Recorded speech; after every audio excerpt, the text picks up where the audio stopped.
عالم میں ہے نرالا، اعلیٰ ہے اس کا مقام، مرکز تحفظ اسلام، مرکز تحفظ اسلام۔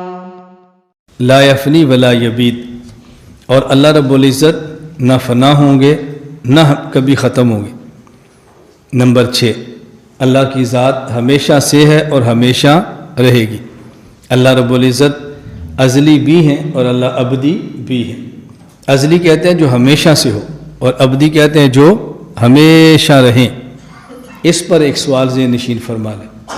قرآن کریم میں ہے کل من علیہا فان وَيَبْقَى وَجْهُ رَبِّكَ ذُو الْجَلَالِ وَالْإِكْرَامِ، کہ دنیا کی ہر چیز فنا ہوگی سوائے اللہ کی ذات کے۔ اللہ کی ذات کبھی فنا نہیں ہوگی۔ سوال یہ ہے کہ جنت اور جہنم یہ ازلی نہیں کہ ہمیشہ سے ہوں، لیکن جنت اور جہنم یہ ابدی ہیں کہ ہمیشہ رہیں گے۔ تو ازلی ہونا اللہ کی صفت یہ تو سمجھ آتی ہے، ابدی ہونا اللہ کی صفت یہ سمجھ نہیں آتی، کیونکہ جنت اور جہنم بھی ابدی ہے، وہ بھی فنا نہیں ہوگی، تو اللہ کو ابدی کیسے کہتے ہیں؟ جواب ذہن نشین فرما لیں۔ ایک ہوتا ہے فنائے امکانی، ایک ہوتا ہے فنائے عملی۔ ایک ہوتا ہے کہ اس چیز نے فنا ہو جانا ہے، ایک ہوتا ہے اس نے فنا ہو سکتی ہے۔ جسے ہم کہتے ہیں فنا ہو جانا ہے، اسے کہتے ہیں فنائے عملی۔ ایک کہتے ہیں کہ اس نے یہ فنا ہو سکتی ہے، اسے کہتے ہیں فنائے امکانی۔ جنت اور جہنم میں فنائے عملی تو نہیں ہے، لیکن فنائے امکانی ہے، کیونکہ مخلوق ہے۔ اور یہ جو قرآن کریم میں کل من علیہا فان، کیا ہر چیز فنا ہوگی؟ اس کا معنی ہر چیز میں فنائے امکانی ہے، ہر چیز میں فنا امکانی ہے، اور اللہ کی ذات کے اندر نہ فنائے عملی ہے اور نہ ہی فنائے امکانی۔ ورنہ جنت میں جانے کے بعد تو اہل جنت سارے ہی ابدی ہو جائیں گے کہ انہیں ہمیشہ رہنا ہے، اللہ نے ان کو ختم نہیں کرنا۔ لیکن یہ ان کا جو فنا ہو، ان کا ہمیشہ رہنا یہ ٹھیک ہے، لیکن امکان فنا ہے کہ اللہ چاہے تو ان کو ختم کر دیں، لیکن ختم کریں گے نہیں۔ تو اللہ کی ذات میں فنا نہیں، یعنی فنائے امکانی بھی نہیں، نہ وہاں پر عملاً فنا ہے اور نہ امکاناً فنا ہے، نہ فنا ہوں گے نہ ہو سکتے ہیں۔ اور جنت اور جہنم فنا ہو تو ہوگی نہیں، لیکن ہو سکتی ہے۔ نمبر 7، وَلَا يَكُونُ إِلَّا مَا يُرِيدُ، وہی کچھ ہوتا ہے جو اللہ چاہتے ہیں، وہی کچھ ہوتا ہے جس کا اللہ ارادہ فرماتے ہیں۔ جو اللہ چاہیں گے ہوتا ہے، جو اللہ نہ چاہیں وہ نہیں ہوتا۔ انما امرہ اذا اراد شیئا ان یقول لہ کن فیکون، اللہ رب العزت کا معاملہ یہ ہے کہ جب وہ ایک چیز کو کن فرمائے فیکون وہ ہو جاتی ہے۔ یہاں ایک بات سمجھیں، جب ہم کہتے ہیں کہ اللہ تعالیٰ فرمائے کن فیکون تو چیز ہو جاتی ہے، حالانکہ بظاہر ایسا نہیں ہے۔ کیوں؟ بچہ پیدا ہوتا ہے 9 ماہ کے بعد، جب اللہ نے بچے کے پیدا کرنے کا ارادہ فرما لیا تو 9 سال پھر کیوں 9 ماہ کیوں لگے؟ اس کو تو فوراً پیدا ہونا چاہیے۔ انما امر اذا اراد شیئا ان یقول لہ کن فیکون، تو پھر 9 ماہ کیوں لگے ہیں؟ اللہ نے جب ایک چیز کا ارادہ فرما لیا کہ اس بندے نے مرنا ہے، ارادہ کیا تو تبھی موت آئی ہے نا۔ تو ارادہ تو کیا اس کی موت کا پہلے، اور موت آ رہی ہے 70 سال بعد، تو کن فیکون کیسے ہوا؟ جواب ذہن نشین فرما لیں۔ ہم کن کا معنی نہیں سمجھے، اس لیے اشکال پیدا ہوا۔ کن کا معنی یہ ہے کہ ہو جا، کتنی مدت میں ہو جا اس کا ہمیں نہیں پتہ ہوتا، اللہ کو پتہ ہوتا ہے۔ تو کن کا لفظ نظر آ رہا ہوتا ہے، لیکن کن کے اندر جو مدت ہے وہ نظر نہیں آ رہی ہوتی۔ بچہ 9 ماہ بعد اس لیے پیدا ہوتا ہے کہ اللہ رب العزت فرماتے ہیں کن ہو جا، یعنی 9 ماہ میں ہو جا۔ کن اس پر موت آئے لیکن 70 سال کے بعد آئے۔ بات سمجھ آ رہی؟ تو کن تو ہم سمجھ رہے ہیں، لیکن کن کے اندر جو مدت ہے نا وہ نہیں سمجھ ہو رہی۔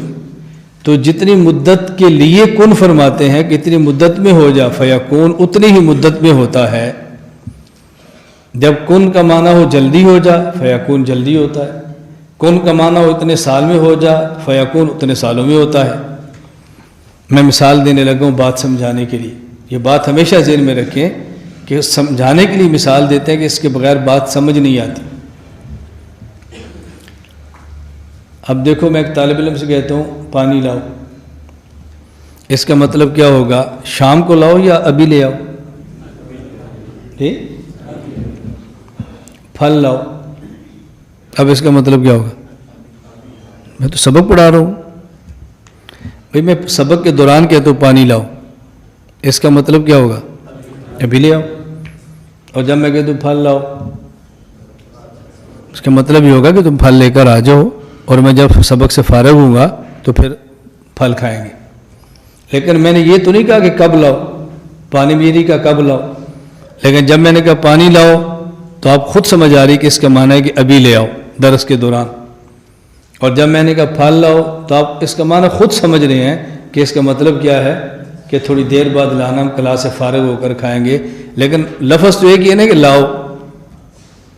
اسی طرح اللہ فرماتا ہے نا کن ہو جا، تو اللہ کے علم میں ہوتا ہے کہ ہو جانے کا مطلب کیا ہے، کتنی دیر میں ہو جا، ہم اس کو نہیں سمجھتے، اور نہ سمجھنے کا نتیجہ کیا نکلتا ہے کہ بس اوقات ہماری زبان سے ایک جملہ نکل آتا ہے کہ اللہ کے یہاں دیر ہے اندھیر نہیں، اللہ کے یہاں دیر ہے اندھیر نہیں۔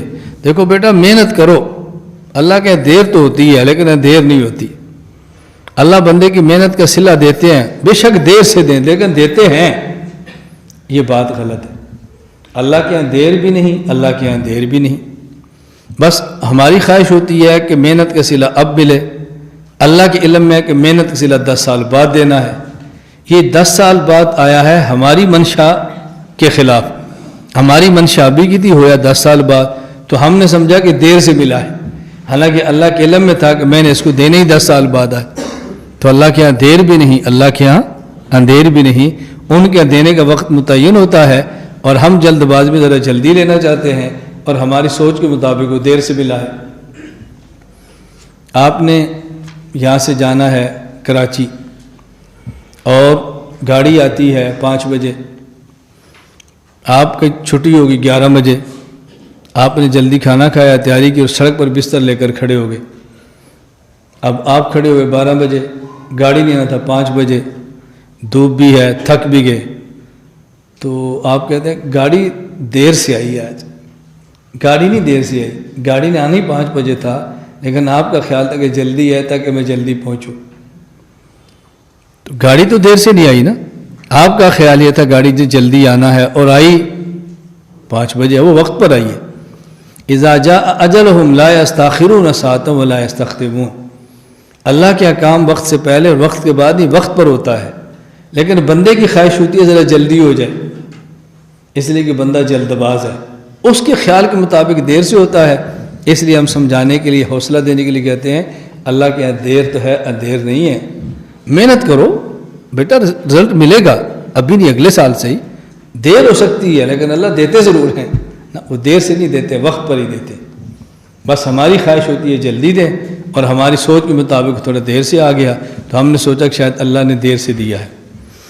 نمبر 8، لا تبلغہ الاوہام ولا تدرکہ الافہام، اللہ وہ ہے کہ جن تک انسانی وہم کی رسائی نہیں، انسان کا وہم بھی وہاں تک نہیں پہنچ سکتا، ولا تدرک الافہام، اور انسانی فہم اس کا احاطہ نہیں کر سکتی۔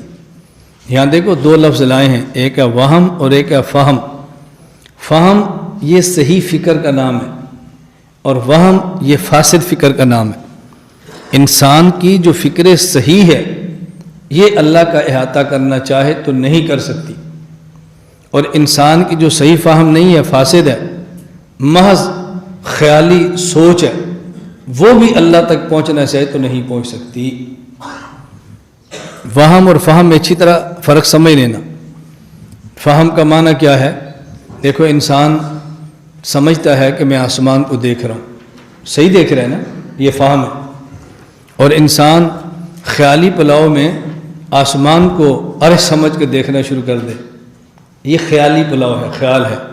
تو اللہ کی ذات ایسی ہے کہ جہاں تک صحیح فکر فہم سے بندہ ادراک نہیں کر سکتا. اللہ کو سمجھ سکتا ہے دنیا میں نہ صحیح تو آخرت میں اللہ کا دیدار کر لے گا، لیکن ادراک نہیں کر سکے گا.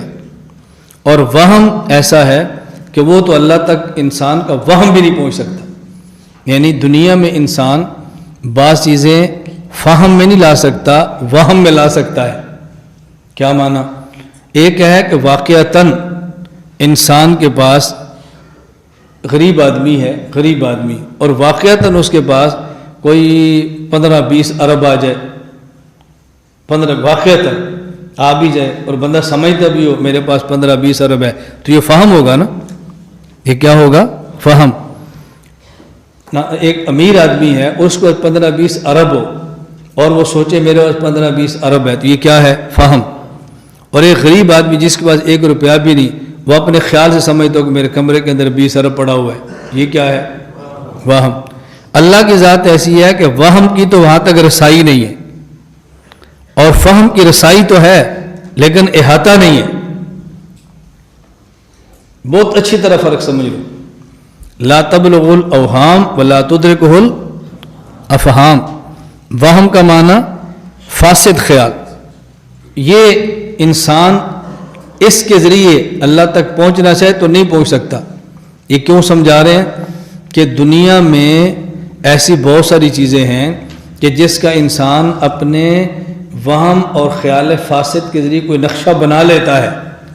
اللہ کی ذات ایسی ہے کہ آدمی اپنے وہم کے ذریعے بھی کوئی نقشہ بنانا چاہے تو نہیں بنا سکتا. اور فہم جو انسان کی صحیح فکر ہے، اس کے ذریعے انسان اللہ کی ذات تک پہنچتا تو ہے لیکن احاطہ نہیں کر سکتا. اس لیے کہتے ہیں ایک ہوتی ہے رویت اور ایک ہوتا ہے ادراک. رویت اور ادراک میں فرق ہے. یہ جو مسئلہ چلتا ہے نا کہ رویت باری تعالیٰ، اللہ تعالیٰ کو دیکھنا ممکن ہے یا نہیں، تو جب ہم کہتے ہیں کہ دیکھنا ممکن ہے تو لوگ اس کے خلاف آیت لا تدرک الابصار پیش کر دیتے ہیں کہ نہیں جی قرآن کہتا ہے کہ ممکن نہیں ہے. تو قرآن کریم رویت کی نفی نہیں کر رہا، قرآن کریم ادراک کی نفی کر رہا ہے. رویت کہتے ہیں دیکھنا بلا احاطہ، اور ادراک کہتے ہیں دیکھنا بالاحاطہ. خدا کو یوں دیکھنا کہ اللہ کی حقیقت کا انسان احاطہ کر لے، اس کا نام ادراک.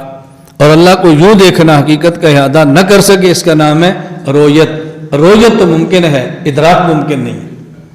اس لیے فرمایا ولا تدرک الافہام. عالم میں ہے نرالا، اعلیٰ ہے اس کا مقام، مرکز تحفظ اسلام، مرکز تحفظ اسلام.